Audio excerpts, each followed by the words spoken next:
জাতীয় বিশ্ববিদ্যালয়ের অধীনে অনার্স ভর্তি পরীক্ষায় সাবজেক্ট চয়েস কিভাবে দিবে আজকে আমরা তোমাদেরকে পুরো সাবজেক্ট চয়েসটা দেখাবো।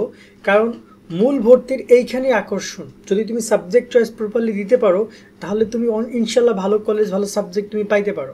যদি সাবজেক্ট চয়েসে ভুল হয় তাহলে কিন্তু ভাইয়া সবই কিন্তু চলে যাবে।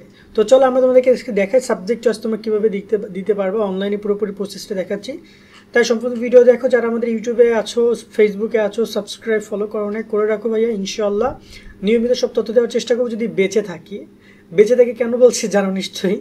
আর সেকেন্ড বিষয় হচ্ছে যে যারা আমাদের কোর্সে এখন অ্যাড হয় না, জাতীয় বিশ্ববিদ্যালয় ভর্তি পরীক্ষায় করছে, তারা কোর্সে অ্যাড হয়ে যাবে। বিস্তারিত দেখে নাও। জাতীয় বিশ্ববিদ্যালয়ে ভর্তিজ শিক্ষার্থীরা, তোমাদের জন্য আমরা চালু করেছি টার্গেট জাতীয় বিশ্ববিদ্যালয় কোর্স। অনার্স ভর্তি পরীক্ষায় তুমি ভালো ফলো করতে চাইলে আমাদের কোর্সের বিকল্প নাই, যেখানে তুমি 230 টাকায় পাচ্ছ 8000 প্লাস এমসিকিউ এর শিট, সকল বিষয়ে গুরুত্বপূর্ণ সাজেশন, বিগত 5 বছরের প্রশ্ন, অনলাইন পরীক্ষার ব্যবস্থা, ভালো কলেজ পাওয়ার গাইডলাইন, পরীক্ষার সকল আপডেট।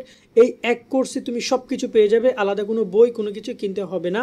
অলরেডি আমাদের কোর্সে যুক্ত হয়েছে কয়েক হাজার শিক্ষার্থী। তুমিও আজকেই যুক্ত হয়ে যাও আমাদের এই কোর্সে এবং শুরু করে দাও ভালো পরীক্ষা দেওয়ার প্রস্তুতি।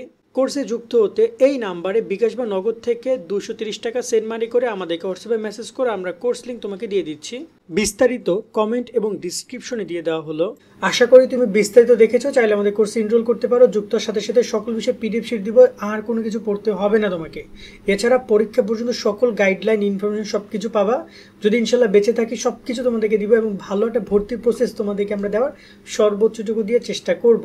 আর ডিসক্রিপশন এবং কমেন্টে বিস্তারিত দেওয়া রয়েছে, নাম্বারে যোগাযোগ করে 230 টাকা পাঠাও, কোর্সে অ্যাড করে দেওয়া হচ্ছে এখনই। এবং যুক্তর সাথে সাথে সকল বিষয়ে শিট পাবে, এমন না যে কোনো শিট তোমাকে 1-1.5 মাস পরে দেওয়া হবে, তা না, এখনই পেয়ে যাবা। তো এখানে যদি আমরা কথা বলি ন্যাশনাল ইউনিভার্সিটি অ্যাডমিশন প্রসেসে, খেয়াল করো তোমাদের এই যে অনলাইন অ্যাপ্লাই নাও বাটন, এখানে ক্লিক করে তোমাদেরকে আবেদন করতে হবে। তো রাইট নাও তো এখন আবেদন শুরু হয় না, বাট আমরা গত বছর আবেদন থেকে তোমাদেরকে দেখাচ্ছি। তোমরা যখন আবেদনের প্রথম স্টেপ, দ্বিতীয় স্টেপ এবং তৃতীয় স্টেপে আসবে, এখানে সে সাবজেক্ট চয়েসটা দিতে হবে। তো খেয়াল করো তুমি কোন কোন সাবজেক্টে এলিজেবল সেটা তোমাকে এখানে দেখাবে, বা তুমি কোন কোন সাবজেক্ট অ্যাপ্লাই করতে পারো। যেমন সায়েন্সের শিক্ষার্থীরা সায়েন্সের সব সাবজেক্ট, কমার্সের এই 4টা এবং মানবিকের সব সাবজেক্টে অ্যাপ্লাই করতে পারবে। কিন্তু মানবিক এবং ব্যবসা বিভাগের শিক্ষার্থীরা শুধু মানবিক এবং ব্যবসার সাবজেক্টগুলোতে চয়েস দিতে পারবে। আশা করি এই বিষয়টা বুঝছো তোমরা, খুব ইম্পর্টেন্ট একটা বিষয়। ব্যবসার মানে কমার্সের এবং আর্টসের স্টুডেন্টরা সায়েন্সের সাবজেক্টগুলোতে অ্যাপ্লাই করতে পারবে না, আগে এই বিষয়টা বুঝছো। 2 নম্বর যে বিষয় আছে চয়েসটা কীভাবে কী দিবে, দেখো এখানে যখন তুমি একটা কলেজ সিলেক্ট করবা, ওই কলেজের অধীনে কতগুলো সাবজেক্ট আছে সেটা সামনে দেখাবে এবং ওই সাবজেক্টে কতগুলো আসন সংখ্যা আছে সেটা দেখাবে। যেমন এখানে আছে ম্যানেজমেন্ট, মানে এই কলেজে, এই যে গভর্নমেন্ট হাতিম আলী কলেজে ম্যানেজমেন্টে 245টা আসন, এই যে জিওগ্রাফিতে 60টা আসন, জুওলজিতে 100 আসন, বাংলা 120 আসন, এটা দেখাবে। সো যত বেশি আসন সংখ্যা দেখবা, যেগুলো বেশি আসন সংখ্যা দেখবে সেগুলো তুমি আবেদন করবা। তবে এমন না, এমন কোনো সাবজেক্ট আবেদন লিস্টে ঢুকাবে না যেটা তোমার পছন্দ না।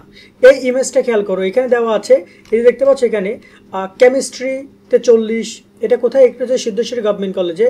তো দেখতে পাচ্ছ এখানে কেমিস্ট্রিতে 40 আছে, তারপর হচ্ছে তোমার এখানে ম্যাথমেটিক্সে 60, 65, ফিজিওলজিতে 30, তারপর এখানে ফিলোসফিতে পলিটিক্যাল সায়েন্সে 160টা আসন আছে।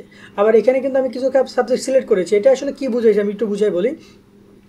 যখন তোমরা নর্মালি ঢোকার পরে এরকমভাবে দেখতে পারবা যে কয়টা সাবজেক্ট আছে এবং কত আসন সংখ্যা আছে। এরপরে তুমি এই যে লিস্টটা দেখতে পাচ্ছ সাবজেক্ট লিস্ট, এই জায়গায় তোমার যে সাবজেক্টগুলো পছন্দ সেগুলো তুমি এখানে ঢুকাবা। কীভাবে ঢুকাবে, এটার উপরে একটা উপরে ক্লিক করবে, এটা এখানে চলে যাবে, এটার উপরে ক্লিক করবে, এটা এখানে চলে যাবে। যেমনটা আমরা এখানে করেছি, এই যে botany, zoology, physics, Bangla, economics, history, Islamic history, এগুলো কিন্তু সব এই পাশে ছিল। পরে আমরা যখন ক্লিক করে করে এখানে ঢুকাইছি। সো এরকমভাবে তোমরা এখানে আবেদনটা সাবজেক্টগুলো আবেদন করবে এবং এখানে তুমি সর্বনিম্ন একটা সাবজেক্টে তোমাকে আবেদন করতেই হবে। সর্বোচ্চ 15টা সাবজেক্ট পর্যন্ত চয়েস দিতে পারবা। তার মানে এখানে সবগুলো সাবজেক্টে তুমি আবেদন করতে পারবে যদি 15টা পর্যন্ত সর্বোচ্চ, ঠিক আছে, মানে 15টা পর্যন্ত আবেদন করার সুযোগ আছে। সো এখন এই জায়গায় একটা বিষয় আছে, সেটা হচ্ছে যখন তুমি যে সাবজেক্টটাকে তুমি পছন্দ করো, মানে তোমার টার্গেট হচ্ছে আমি ইংরেজিতে পড়বো অথবা আমি বাংলায় পড়বো, তাহলে যে বাংলায় যে 4 নম্বর নেই, 4 নম্বরে রাখা যাবে না, রাখতে হবে কয় নম্বরে, 1 নম্বরে। আমি কি বুঝতে পারছি? যেগুলো তোমার পছন্দ সেগুলোকে 1 নম্বরে রাখবা। তারপর বাংলার পরে ধরো তোমার পছন্দ কোনটা, হিস্ট্রি, তাহলে হিস্ট্রিটা 2 নম্বরে রাখো।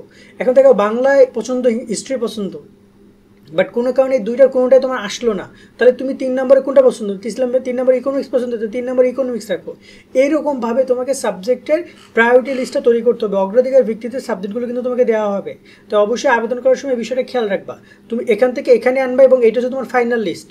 আর যখন তুমি এটা ক্লিক করছো, যখন তুমি এখানে আবেদনের কাজটা কমপ্লিট করবা, তখন অবশ্যই প্রায়োরিটি অনুযায়ী 1 2 3 4 5 6 এরকম করে সিরিয়াল মেনটেন করার চেষ্টা করবা, যেটাকে পছন্দ সেটা 1 নম্বর রাখবে। এবার যদি বলে আবেদন বাকি কাজগুলো কীভাবে করবা, বাকি কাজগুলো এখন যদি আবেদন শুরু আমি গাইডলাইন থেকে দেখা দিচ্ছি।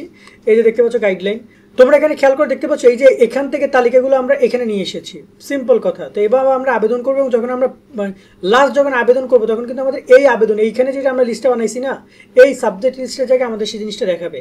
এবং আমরা যদি একটু নিচের দিকে আসি, আমরা যখন আবেদন ফর্মটা সাবমিট করবো, এই যে দেখতে পাচ্ছ এখানে আমরা কী করছি, সাবমিট ইউর অ্যাপ্লিকেশন, এই বাটনে ক্লিক করবো এবং এখানে আমরা দেখতে পারবো যে সাবজেক্ট চয়েসে আমরা কোনটাকে কত নম্বরে, যেমন সোশ্যাল ওয়ার্ক 1 নম্বরে দেখতে পাচ্ছ, এখানে পলিটিক্যাল সায়েন্স 2 নম্বরে, এরকমভাবে 1 2 নম্বরটা কিন্তু দেখাবে। এবং দেখে আমরা এটা সাবমিট অ্যাপ্লিকেশন ক্লিক করলেই আমরা এতক্ষণ যে আবেদনটা করলাম এটা সাবমিট হয়ে যাবে। আশা করি তোমরা বুঝেছো কীভাবে কি সাবজেক্ট চয়েসটা করবা। এরপর যদি না বুঝো, আমরা যখন আবেদন করাবো একদম পুরোপুরি লাইভে দেখিয়ে দিব, বা আমরা তোমাদের একটা ভিডিও আপলোড করে দিব, সেখান থেকে তোমরা সাবজেক্ট চয়েসে সুন্দর মতো করে নিও। সকলে অনেক অনেক ভালো থাকবা, আল্লাহ হাফেজ।